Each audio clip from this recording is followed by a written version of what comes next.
안녕하세요. 전주 소피아 여성원 원장 두재균입니다. 오늘은 제가 산부인과 의사 생활을 하다가 만난 저의 아주 소중한 환자 한 분과 함께 할머니들의 요실금에 대해서 소개를 좀 드릴까 합니다.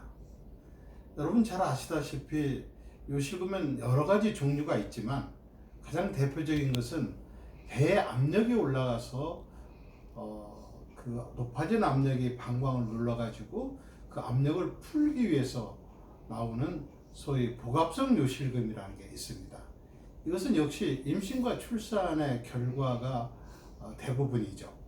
그리고 이제 또 하나는 소변 마려운 느낌이 들면 빨리 안 가면 바로 그냥 소변을 지리는 그러한 절박성 요실금 그런 것들이 있습니다. 그런데 비교적 이 두 가지 요실금은 어떤 연령에서든지 나올 수 있지만 특히 이제 젊은 여성들한테 흔한 것은 역시 이제 임신과 출산의 결과로 많이 생기는 복압성 요실금이 많이 있고요. 그 다음에 이제 연세가 드신 할머니들은 이런 복압성 요실금과 절박성 요실금을 함께 가지고 있는 복합형 요실금 환자들이 꽤 있습니다. 그런데 이 복압성 요실금 같은 경우는 여러 가지 형태의 수술 방법, 뭐 지금은 거의 하지 않는 TVT 수술이 있었고, 그 다음에 지금은 이제 많이 하고 있는 것이 TUT라는 수술과 미니슬링이라는 수술 방법이 있습니다. 미니슬링 수술 방법은 가장 최근에 개발이 됐고 수술 시간이 10분 이내로 아주 짧고 그리고 안전하고 그래서 많이 하는 그런 수술 방법 중에 하나인데 아직도 이제 TUT 방법을 고수하고 있는 의사 선생님들도 꽤 있습니다. 그런데 이제 최근에 발표된 이 미니슬링 수술 방법과 TUT 수술 방법이 수술 결과가 큰 차이가 없다는 그런 연구 결과도 나오고 있고요. 그래서 좀 부담스러운 TUT 수술보다는 비교적 간단하고 안전한 미니슬링 수술 방법으로 점차 이동하는 그런 경향을 보입니다. 그런데 이런 수술적 방법은 할머니들한테 하기에는 부담스럽습니다. 왜 그러냐면 노인들한테 이런 수술적 방법은 수술한다 하더라도 수술 효과가 그렇게 크지 않습니다. 그 이유는 뭐냐면 복압성 요실금도 있지만 절박성 요실금도 많이 가지고 있기 때문에 그렇습니다. 그래서 지금 옛날에는 이 요실금의 자체가 생명을 위협하는 그런 질환은 아니거든요. 그래서 노인분들은 그냥 사셨습니다. 그러다 보니까 할머니들이 이 요실금 때문에 삶의 질이 많이 떨어졌죠. 그리고 이제 옷에서 이 소변 냄새가 나니까 손주 녀석들이 할머니 곁에 잘 안 가려고 하는 그런 경향도 있다고 합니다. 그런가 하면은 노인의관이나 노인정에 가셔가지고도 옆에서 이렇게 냄새가 나니까 그런데 가기도 꺼려 하시고 그러거든요. 얼마나 불편하겠습니까? 즉 요실금이라는 것은 본인의 의지와 상관없이 소변에 나와서 일상생활에 지장을 초래하고 그리고 위생상의 문제를 일으키는 것. 그래서 이 할머니들이 기저귀를 차고 살죠. 기저귀 값도 만만치 않게 들어간다 합니다. 그런가 하면 기저귀 항상 소변이 묻어 있기 때문에 외음부에 소변에 의한 알러지, 즉 위생상의 문제까지도 생겨서 습진이 생긴다든지 그래서 참 고통스러워하는 할머니들도 많이 있습니다. 그런데 제가 지금으로부터 한 10년 전 2012년도에 전주에서 소피아 여성의원을 개원했습니다. 개원하면서 제가 보니까 여성들한테 가장 고통스러운 것이 어떤 거냐 봤더니 요실금이더라고요.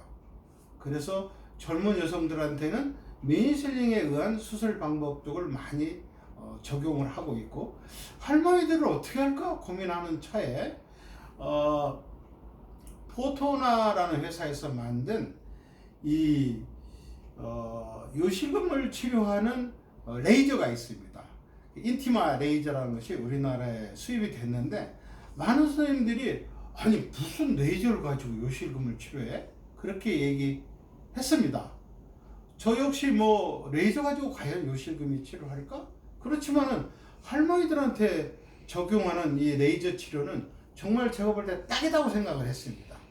그래서 이제 저희가 우리 소피아 여성원에서 제가 우리나라에서는 뭐 거의 최초로 이 레이저를 이용해서 노인분들의 요실금을 치료하는, 할머니들의 요실금을 치료하는 그런 쪽에 연구를 많이 했습니다. 그래서 지금은 그때 초창기에 만났던 분이 바로 우리 김순복 할머니입니다. 이분은 89세 때 저희 병원에 와서 이제 요실금 이 레이저로 치료를 받았는데 지금 한 9년, 8년이 지났기 때문에 90대 이제 후반이 됐습니다. 근데 아직도 정정하시고요. 잘 사신다고 그럽니다. 그런데 너무 놀라운 것은 이 할머니를 모시고 왔던 자녀분들입니다. 이 자녀분들이 뭐라고 얘기했냐면요. 대부분의 경우는 환자들이 이렇게 이름과 얼굴이 노출이 되는 것에 대해서 꺼려 합니다. 그런데 이 보호자분들은 이랬습니다. 이 할머니도 그러고요. 아닙니다. 제 이름이나 제 초상권 얼마든지 드릴 테니까 저처럼 고통받고 있는 할머니들, 요실금으로 고생하고 있는 노인분들한테 얼마든지 이런 영상을 보여줘도 좋다고 그러셨습니다. 그래서 그분들의 허락을 받고서 제가 이걸 촬영해가지고 지금도 이제 노인분들이 요실금으로 오게 되면 보여드리려고 있는 영상 중에 하나입니다. 레이저를 이용한 요실금 치료는요, 한 달 간격으로 3개월에 걸쳐서 3번 정도 합니다. 이분이 이제 복합적 요실금을 갖고 있으면 레이저만으로도 충분한데 만약에 이분들이 절박성 요실금이나 또는 OAB라고 해서 과민성 방광 증후군을 함께 가지고 있는 경우에는 약물요법도 같이 병행하는 경우도 많이 있습니다. 지금 이제 저희 병원에서 이런 요실금을 이용해서 요실금을 레이저를 이용해서 치료하는 환자들이 무려 한 3,000명에 육박할 정도로 굉장히 많은 케이스를 레이저를 이용해서 치료했는데 그 성적은 아주 놀랄 만큼 괜찮습니다. 초기에는 이 레이저를 이용한 요실금 치료에서 긴가민가했던 여러 선생님들도요 저를 많이 따라와서 지금은 이제 많은 분들이 레이저를 이용해서 요실금 치료에 활용하고 있다는 얘기를 제가 학회에 가서 들은 바가 있습니다. 여러분, 어머니 그 요실금 가지고 고생하고 계시는데 자식들한테 말 못합니다.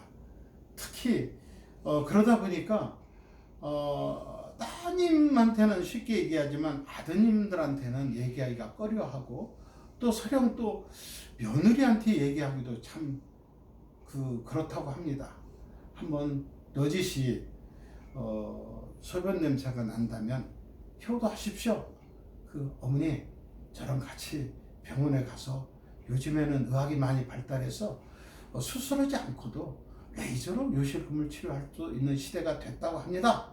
그렇게 해서 모시고 오셔서 이제 할머니, 어머니한테 이 기저귀를 버리는 그런 효부가 됐으면 좋겠습니다. 효녀도 좋고요.